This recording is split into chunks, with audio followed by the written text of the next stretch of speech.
Hello friends, welcome to மக்கள் சேவை channel. இன்றைக்கி நம்ம ஒரு முக்கியமான இன்ஃபர்மேஷன் பற்றி தான் பார்க்க போகிறோம். அதாவது தமிழக கூட்டுறவுத்துறை வங்கி வேலைவாய்ப்புக்கு இதெல்லாமே தெரியாத அப்ளை பண்ணாதீங்க. இப்போ இதை பற்றின மொத்த இன்ஃபர்மேஷன் தான் இந்த வீடியோ வந்து பார்க்க போகிறோம். இந்த வீடியோ ஸ்கிப் பண்ணாமல் ஃபுல்லாக பாருங்கள். அது மட்டும் அல்ல, இந்த வீடியோ நிறைய பேருக்கு ஷேர் பண்ணுங்கள். வீடியோக்குள்ளே போகிறதுக்கு முன்னாடி வேலைவாய்ப்புக்குன்னு தனியாக நம்ம ஒரு சேனல் வந்து க்ரியேட் பண்ணியிருக்கோம். இந்த சேனலில் மாவட்ட வாரியாக வர எல்லா கவர்மெண்ட் ஜாப்ஸுமே ரெகுலராக அப்டேட் வந்து பண்ணிகிட்ருக்கோம்.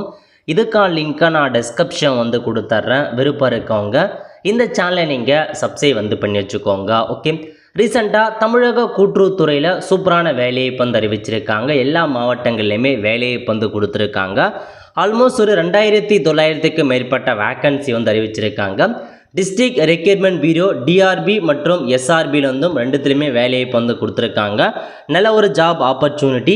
இந்த வேலைக்கு யார் யாரெல்லாம் அப்ளை பண்ணலாம், எப்படி ஸ்டெப் பை ஸ்டெப்பாக ஆன்லைன் மூலமாக அப்ளை பண்ணுறது, இதை பற்றின மொத்த இன்ஃபர்மேஷன் நம்ம சேனலில் வீடியோ வந்து போட்டிருக்கோம். ஸோ அதுக்கான லிங்க்லாம் நான் டிஸ்கிரிப்ஷன் வந்து கொடுத்துறேன். அந்த வீடியோ பார்த்து இந்த வேலைக்கு நீங்கள் அப்ளை பண்ணிக்கோங்க. ஸோ இப்போ நம்ம பார்க்க போகிறது, இந்த வேலைக்கு அப்ளை பண்ணுறதுல நிறைய பேருக்கு வந்து பார்த்தா சந்தேகங்கள் இருக்குது. நிறைய பேர் டவுட் கேட்டுகிட்டே இருக்கீங்க. இந்த வீடியோவில் அதை பற்றின இன்ஃபர்மேஷன்ஸ் பற்றி தான் பார்க்க போகிறோம். ஓகே, அதாவது எல்லா மாவட்டங்கள்லையுமே வேலைவாய்ப்பு வந்து கொடுத்துருக்காங்க. ஒவ்வொரு டிஸ்ட்ரிக்ட்டுமே டிஆர்பிலேருந்து தனித்தனி வெப்சைட் இருக்குங்க. எல்லாத்துக்கான லிங்க்குமே நான் டிஸ்கிரிப்ஷன் வந்து கொடுத்துறேன். எல்லா டிஸ்ட்ரிக்குமே நீங்கள் செக் பண்ணி பார்த்துக்கோங்க உங்கள் டிஸ்ட்ரிக்ட் வெப்சைட்டில் போயிட்டு. ஓகே, இது வந்து பார்த்தா பேசிக்காக திருவண்ணாமலை டிஸ்ட்ரிக்டான வெப்சைட் நான் ஓப்பன் பண்ணியிருக்கேன். இந்த மாதிரி உங்கள் டிஸ்ட்ரிக்டான வெப்சைட் நீங்கள் ஓப்பன் பண்ணிக்கோங்க. வெப்சைட் பொறுத்த வரைக்கும் இந்த மாதிரி தான் இருக்கும். இதில் உங்கள் டிஸ்ட்ரிக்ட் நேம் இருக்கா அப்படின்றத தெளிவாக நீங்கள் பார்த்துக்கோங்க. நிறைய பேர் வந்து மாற்றி ஓப்பன் பண்ணிடுறீங்க. ஓகே, ஸோ இந்த வெப்சைட்டில் நோட்டிஃபிகேஷன் அப்படின்ற ஆப்ஷன்ஸ் கொடுத்துருப்பாங்க. அதை கிளிக் பண்ணிங்க அப்படின்னா கடைசியாக டவுன்லோடை போயிட்டு click here to download here அந்த ஆப்ஷன் நீங்கள் கிளிக் பண்ணால் போதும். இந்த மாதிரி தான் நோட்டிஃபிகேஷன் ஓப்பன் ஆகும். எல்லா டிஸ்ட்ரிக்குமே கல்வி தகுதியாக இருக்கட்டும், லாஸ்ட் தேதியாக இருக்கட்டும், எல்லாமே ஒரே மாதிரி தாங்க இருக்க போகுது. என்ன மாற்றம் இருக்குது அப்படின்னா வேக்கன்சி மட்டும்தான் மாறுபடும். இது எல்லாமே தகுதிகள் எல்லாமே ஒரே மாதிரியான தகுதி தான். அப்ளை பண்ணுறதும் ஒரே மாதிரியான ப்ராசஸ் தான், எந்த மாற்றமும் இல்லை. ஓகே, ஸோ இப்போ நம்ம பேசிக்காக வந்து பார்த்தலாம். அப்ளை பண்ணுறதுக்கான கடைசி தேதி 29/8/2025 ஈவினிங் 5:45க்குள்ளே நீங்கள் இந்த வேலைக்கு அப்ளை பண்ணிக்கோங்க. இதில் மொத்தமாக உங்களுக்கு ஒரு சில டிஸ்ட்ரிக்டில் ஒரே ஒரு நோட்டிஃபிகேஷன்ஸ் கொடுத்துருக்காங்க, ஒரு சில டிஸ்ட்ரிக்டில் 2 நோட்டிஃபிகேஷன்ஸ் கொடுத்துருக்காங்க. இப்போ இதில் அறிவிக்கை எண், அதாவது நோட்டிஃபிகேஷன் 1 படி மாவட்ட மத்திய கூட்டுறவு வங்கிகளில் வேலைவாய்ப்பு வந்து அறிவிச்சிருக்காங்க. அதாவது மாவட்ட மத்திய கூட்டுறவு வங்கி இருக்குது பாருங்கள், அதுக்கான வேலைவாய்ப்பு. ஸோ என்னமான பதவினா உதவியாளருக்கான பதவி. இது ஒரு 22 வேக்கன்சி இங்கே கொடுத்துருக்காங்க. டிஸ்ட்ரிக்ட் ஏற்ற மாரி வேக்கன்சி மாறுபடுது. ஸோ பதவியை பொறுத்த வரைக்கும் உதவியாளருக்கான பதவி. சேலரியை பொறுத்த வரைக்கும் ஸ்டார்டிங்கில் 23,640 ரூபா சேலரி கொடுக்குறாங்க. நெக்ஸ்ட்டு அந்த 22 வேக்கன்சியுமே யார் யாரெல்லாம் அப்ளை பண்ணலாம், எந்த இன சூழ்ச்சி முறை அப்ளை பண்ணலாம் அதையும் கொடுத்துருக்காங்க. நீங்கள் அதை செக் பண்ணி பார்த்துட்டு உங்கள் கம்யூனிட்டிக்கு எவ்வளோ வேக்கன்சி இருக்குதுன்னு செக் பண்ணி பார்த்துட்டு நீங்கள் அப்ளை பண்ணலாம். அடுத்த கட்டமாக அறிவிக்கை நோட்டிஃபிகேஷன் 2ல் வந்து மாவட்ட மத்திய கூட்டுறவு வங்கி தவிர மீதி இருக்கு பாருங்கள். மத்திய மற்றும் தொடக்க கூட்டுறவு சங்கம் உள்ள உதவியாளர் அந்த மாதிரி பதவிக்கான வேலைவாய்ப்பு வந்து அறிவிச்சிருக்காங்க. அதாவது நகர கூட்டுறவு வங்கி, தொடக்க வேளாண்மை கூட்டுறவு கடன் சங்கம், பணியாளர் கூட்டுறவு, இந்த மாதிரி மீதி இருக்க கூட்டுறவுலாம் இருக்குது பாருங்கள், அங்கேருந்து வேலைவாய்ப்பு. ஸோ எல்லாமே ஆல்மோஸ்ட் ஒரு சில டிஸ்ட்ரிக்டில் உதவியாளர் மட்டும் கேட்டிருக்காங்க. ஒரு சில இடங்களில் உதவியாளர் எழுத்தருக்கான பதவியும் உதவியாளர் மேற்பார்வையாளர் சூப்பர்வைசருக்கான பதவி, இந்த 3 பதவி கிட்ட கொடுத்துருக்காங்க. உதவியாளர், எழுத்தர், மேற்பார்வையாளர் 3 பதவி. 3 பதவிக்குமே ஒரே எலிஜிபிலிட்டி, ஒரே கண்டிஷன் தான், ஒரே கல்வி தகுதி தான். ஓகே, சேலரி மட்டும் வந்து பார்த்தா மாறுபடுது. இதில் எழுத்தரை பொறுத்த வரைக்கும் 11,500 ரூபாய் கொடுக்குறாங்க. சூப்பர்வைசரை பொறுத்த வரைக்கும் 11,000 ரூபாய் வந்து கொடுக்குறாங்க. அந்தந்த கோஆப்ரேட்டிவ்க்கு ஏற்ற மாரி உங்களுக்கான அந்த சேலரி பேக்கேஜ் வந்து குறையுது. அதை நீங்கள் செக் பண்ணி பார்த்துக்கலாம். இப்போ இதுக்கான வேக்கன்சி 87 கொடுத்துருக்காங்க. அந்த 87 எவ்வளோ, ஜென்ரலுக்கு எவ்வளோ வேக்கன்சி, பிசிக்கு எவ்வளோ, பிசி முஸ்லீம் எவ்வளோ, எம்பிசிக்கு எவ்வளோ, அந்த மாதிரி தனித்தனியாக பிரித்து கொடுத்துருக்காங்க. அதுக்கேற்ற மாதிரி நீங்கள் செக் பண்ணி பார்த்துட்டு அப்ளை பண்ணலாம். ஓகே, ஸோ காலி பணிகள் எண்ணிக்கை மாறுதலுக்கு உட்பட்டது. ஸோ வேக்கன்சி அதிகரிக்கலாம் குறையலாம் அப்படின்ற மாதிரி உங்களுக்கு வந்து சொல்லியிருக்காங்க. ஸோ தமிழக அரசு பின்பற்றக்கூடிய ரிசர்வேஷன் முறையில் தான் இதுலேயும் நாங்கள் பின்பற்றுவோம் அப்படின்றத சொல்லியிருக்காங்க. ஸோ கடைசி தேதி என்ன அப்படின்றத பார்த்தாச்சு. நெக்ஸ்ட்டு எக்ஸாம் பொறுத்த வரைக்கும் உங்களுக்கு 11/10/2025 அன்னைக்கு தான் எக்ஸாம் நடக்க போகுது. காலைல 10 மணிலேருந்து மதியம் 1 மணி வரைக்குங்க, அதையும் நோட் பண்ணிக்கோங்க. இந்த வேலைக்கு அப்ளை பண்ணுறதுக்கான ஏஜ் லிமிட்டை பொறுத்த வரைக்கும் 18 வயசு மினிமம் 18 வயசு வந்து கம்ப்ளீட் ஆகிருக்கணும். அதிகபட்சமாக SC ST BC MBC DNC உங்களுக்கு வந்து வயது வரம்பே இல்லைங்க. எவ்வளோ ஏஜ் வரைக்கும் வேணாலும் அப்ளை பண்ணிக்கலாம். இதுவே ஓசி கேட்டகரியாக இருக்கீங்க அப்படின்னா நீங்கள் மட்டும் 32 வயசுக்குள்ளே இருக்கவங்க அப்ளை பண்ணலாம். மற்றவங்களுக்கு யாருமே அதிகபட்ச வயது வரம்பு கிடையாது. ஓகே, அதுக்கடுத்து முக்கியமான இன்ஃபர்மேஷன் கல்வி தகுதி. கல்வி தகுதியை பற்றி நிறைய பேருக்கு இன்னமும் டவுட் இருக்குது. நிறைய பேர் வந்து கேட்டுகிட்டே இருக்கீங்க. ஸோ அதை பற்றி பார்க்கலாம். ஓகே, அதாவது ஏதேனும் ஒரு பட்டப்படிப்பு எனி டிகிரி கேட்டிருக்காங்க. எனி டிகிரி மட்டும் போதாதுங்க. எனி டிகிரி வித்து கூட்டுறவு பயிற்சி, அதாவது கோஆப்ரேட்டிவ் மேனேஜ்மெண்ட்கான கோர்ஸ் முடிச்சிங்க அப்படின்னா மட்டும்தான் அப்ளை பண்ண முடியுங்க. எனி டிகிரி முடிச்சுட்டு மற்றும் கூட்டுறவு பயிற்சி முடிச்சிருக்கீங்க அப்படின்னா அப்ளை பண்ணலாம். அதுக்கடுத்து கூட்டுறவு பயிற்சியாக எதெல்லாம் கருதுகிறாங்க அப்படின்னா ஃபஸ்ட்டு டிகிரி முடிச்சிருக்கணும். அதுக்கப்புறம் நீங்கள் கூட்டுறவு கண்டிப்பாக தேவைப்படுது. கூட்டுறவு பயிற்சி அது எதெல்லாம் கூட்டுறவு பயிற்சியாக இருக்கலாம் அப்படின்னா டிப்ளமோ இன் கோஆப்ரேட்டிவ் மேனேஜ்மெண்ட்கான கோர்ஸ் முடிச்சிருக்கீங்க. எனி டிகிரி முடிச்சுட்டு டிப்ளமோ இன் கோஆப்ரேட்டிவ் மேனேஜ்மெண்ட் முடிச்சிருக்கீங்க அப்படின்னா இந்த வேலைக்கு அப்ளை பண்ணலாம் நீங்கள். அதேமாரி சென்னை நடேசன் கூட்டுறவு மேலாண்மை நிலையம் நடத்த மற்றும் மதுரை கூட்டுறவு மேலாண்மை நடத்துகிறாங்க பாருங்கள். Higher diploma in cooperative management அது முடித்தவங்களும் அப்ளை பண்ணலாம். அதுக்கடுத்து பின்வரும் பட்டப்படிப்பு படித்தவர்கள் கூட்டுறவு பயிற்சியிலேருந்து விலக்களிக்கப்படலாம். அதாவது இந்த கோஆப்ரேட்டிவ் மேனேஜ்மெண்ட் வந்து தேவையில்லை. யாருக்காக அப்படின்னா கீழே சொல்லியிருக்க டிகிரிலாம் முடிச்சிருக்கீங்க அப்படின்னா உங்களுக்கு இந்த டிப்ளமோ இன் கோஆப்ரேட்டிவ் மேனேஜ்மெண்ட்கான கோர்ஸ் தேவையில்லை அப்படின்னு சொல்லியிருக்காங்க. யார் யாருக்கு அப்படின்னா வைகுந்த மேத்தா தேசிய கூட்டுறவு நிறுவனத்தில் வந்து நீங்கள் கோஆப்ரேட்டிவ் பட்டம் முடிச்சிருக்கீங்க அப்படின்னா உங்களுக்கு இந்த கோஆப்ரேட்டிவ்க்கான பயிற்சி தேவையில்லை. பிகாம் ஹானர்ஸ் கோஆப்ரேட்டிவ் முடிச்சிருக்கீங்க. எம்காம் கோஆப்ரேட்டிவ் முடித்தவங்க, எம்ஏ கோஆப்ரேட்டிவ் முடித்தவங்க உங்களுக்கு வந்து பார்த்தீங்கன்னா இந்த டிப்ளமோ கோஆப்ரேட்டிவ் மேனேஜ்மெண்ட்கான கோர்ஸ் முடிக்க தேவையில்ல. அந்த டிகிரி முடிச்சிருந்தாவே போதுமானது அப்படின்னு சொல்லியிருக்காங்க. அதேமாதிரி பல்கலைக்கழக மானியக் குழுவால் அங்கீகரிக்கப்பட்ட ஏதேனும் ஒரு பல்கலைக்கழகத்தால் வழங்கப்படும் கூட்டுறவுல முதுநிலை பட்ட படிப்பு. ஸோ நீங்கள் பிஜியில் கோஆப்ரேட்டிவ் முடிச்சிருக்கீங்க அப்படின்னாலும் நீங்கள் அப்ளை பண்ணலாம். அதேமாரி பிஏ கூட்டுறவு, எம்காம் பிகாம் கூட்டுறவு அந்த மாதிரி கொடுத்துருக்காங்க.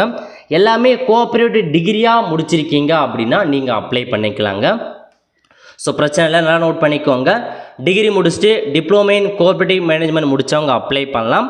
அல்லது கீழே சொல்லியிருக்க டிகிரிலாம் முடிச்சிருக்கீங்க. BCom honours cooperative, MCom cooperative, MA cooperative, PG cooperative முடித்தவங்க, அதுக்கப்புறம் பிஏ கோஆப்ரேட்டிவ், பிகாம் கோஆப்ரேட்டிவ் முடிச்சிருக்கீங்க டிகிரியில் அப்படின்னா நீங்கள் அப்ளை பண்ணலாம். ஓகே, இதில் முக்கியமான இன்ஃபர்மேஷன் கடைசியாக 2 சொல்லியிருக்காங்க பாருங்கள்.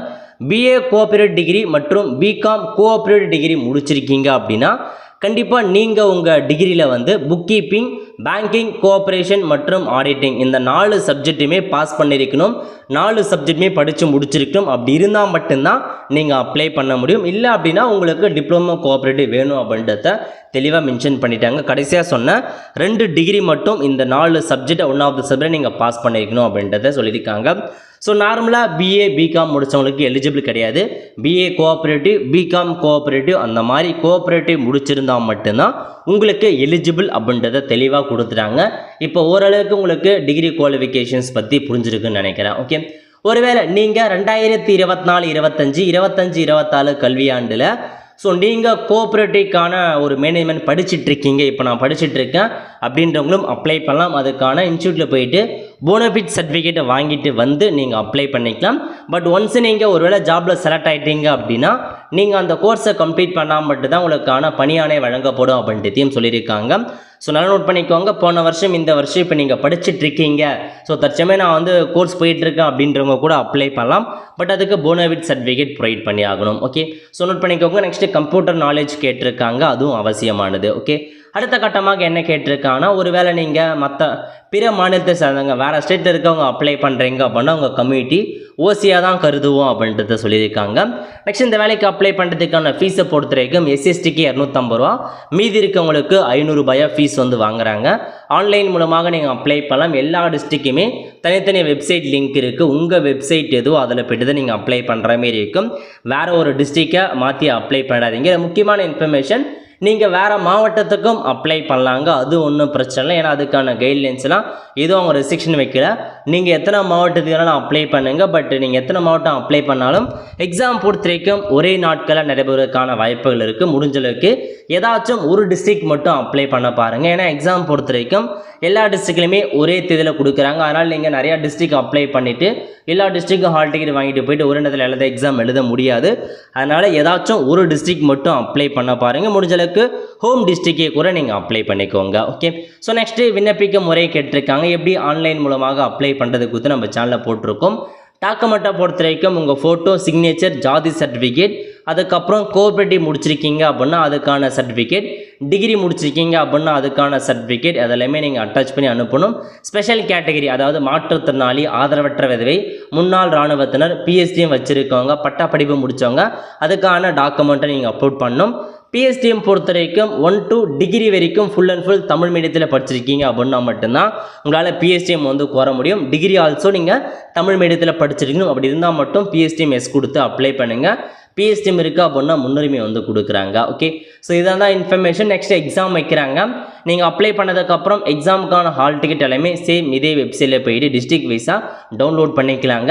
எக்ஸாம் எப்படி இருக்க போதுன்னா மொத்தமாக 200 கொஷின்ஸ் இருக்க போது 170 மதிப்பெண்களுக்கு எக்ஸாம் நடக்கும் அப்படின்னு சொல்லியிருக்காங்க. மொத்தமாக 180 நிமிஷம் எக்ஸாம் வைக்கிறாங்க. வினாத்தாள் தமிழ் மற்றும் ஆங்கிலத்தில் இருக்கும். 200 கொஷின் எக்ஸாம் வைக்கிறாங்க. சிலபஸ் வெப்சைட்லேயே கொடுத்துருக்காங்க. செக் பண்ணி பார்த்துக்கோங்க. ஸோ நீங்கள் எக்ஸாம் முடிச்சதுக்கப்புறம் ஆன்சருக்கு எல்லாமே வெப்சைட்டில் செக் பண்ணி பார்த்துக்கலாம். அதுக்கப்புறம் ஒரு சில கேட்டகரி ரிலீஸ் பண்ணுவாங்க. அவங்க அடுத்த கட்டமாக இன்டர்வியூக்கு வந்து போவீங்க. இன்டர்வியூக்கான ஹால் டிக்கெட்டும் வெப்சைட்டில் அப்டேட் பண்ணுவாங்க. டவுன்லோட் பண்ணிட்டு இன்டர்வியூ நடக்கும் தேதி எல்லாமே ஹால் டிக்கெட்டில் இருக்கும். அப்போ நீங்கள் அட்டன் பண்ணணும். அது இன்டர்வியூ ப்ராசஸில் எல்லா ஒரிஜினல் டாக்குமெண்ட்ஸுமே கொண்டு போயிட்டு வெரிஃபிகேஷன்ஸ் பண்ணுற மாதிரி இருக்கும்.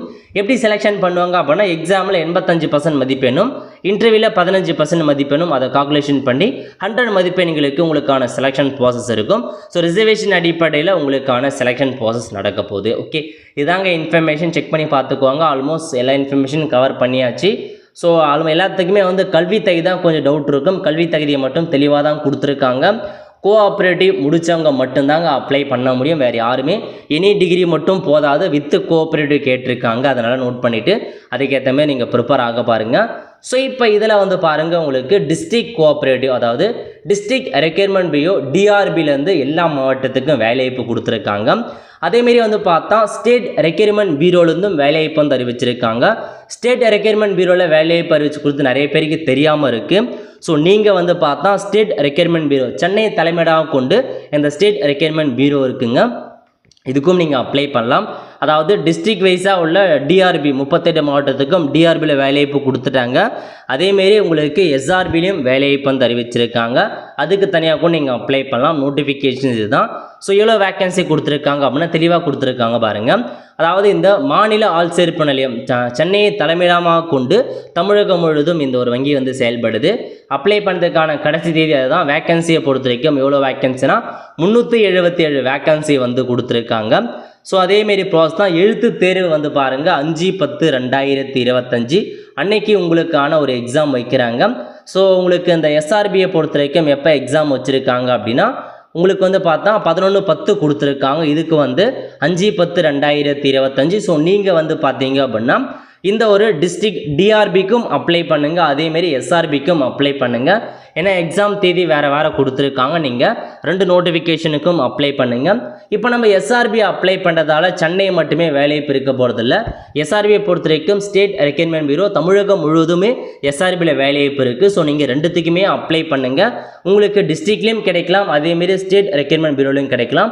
2த்துக்குமே தாராளமாக அப்ளை பண்ணிக்கோங்க. ஸோ இது எல்லாமே ஒரே ப்ராசஸ் தான். ஏஜ் லிமிட்டாக இருக்கட்டும் அல்லது கல்வி தகுதியாக இருக்கட்டும் எல்லாமே ஒன்று தான். எந்த மாற்றமும் இருக்காது. 2த்துக்குமே அதே ப்ராசஸ் தான். அதே எக்ஸாம் பேட்டர்ன் தான் இருக்க போது. செக் பண்ணி பார்த்துக்கோங்க. மேபி சிலபஸ் என்ன மாறுபடலாம். இதுக்கும் அதுக்கும் இதாங்க உங்களுக்கான information. So district TRB SRB 2த்துலையும் வேலைவாய்ப்பு இருக்குது. நீங்கள் 2மே கூட அப்ளை பண்ணுங்கள். எது வேணுமோ அதை செக் பண்ணி பார்த்துட்டு அப்ளை பண்ணிக்கலாம். ஸோ எப்படி ஆன்லைன் மூலமாக அப்ளை பண்ணுறதுக்கு நம்ம சேனலில் வீடியோ போட்டிருக்கோம் ஆல்ரெடி. லிங்கை டிஸ்கிரிப்ஷன் வந்து கொடுத்துட்டு அந்த வீடியோ பார்த்து ஆன்லைன் மூலமாக அப்ளை பண்ணிக்கோங்க. ஒல்ல ஃப்ரெண்ட்ஸ் கண்டிப்பாக இந்த வீடியோ பிடிச்சா லைக் பண்ணுங்கள். அது மட்டும் அல்ல இந்த வீடியோ நிறைய பேருக்கு ஷேர் பண்ணுங்கள். அடுத்த ஒரு நிலையில் சந்திப்போம். நன்றி, வணக்கம்.